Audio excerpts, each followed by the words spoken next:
Hello guys and welcome back into new brand video. In today's tutorial, I'm going to show you how to reduce image size in Shopify.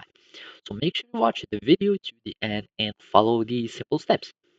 Simply now, we need just to go to our images and we can start reducing their size. So either you can go, for example, into products and from there we can find uh, product image. So from here we can find media, and if you click on it, it will take us to our Shopify editor. From here, you can either crop it or you can change its size. So from here we will find the resize option. Of course, either you can keep and lock the aspect ratio or you can unlock it. And by that, you won't start respecting the aspect ratio. So as you can see, the height will start changing with the width if you have your aspect ratio that is locked.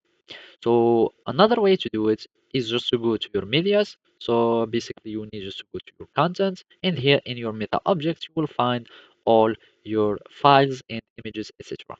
So from here, you can also do the same operation by clicking on your image. And after that, you can start resizing the image. And by resizing the image, you can start seeing, for example, its uh, size. And you can choose any size that would fit your objects or that would fit your frame.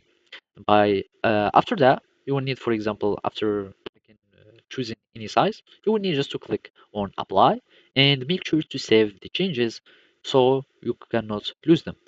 You can either save as new, so you will have the first copy, or you will save it as a copy. So if I click on save as new, I will find the original image that's still on my content. So as you can see, this is the first one. This is the first one, and this is the resized image.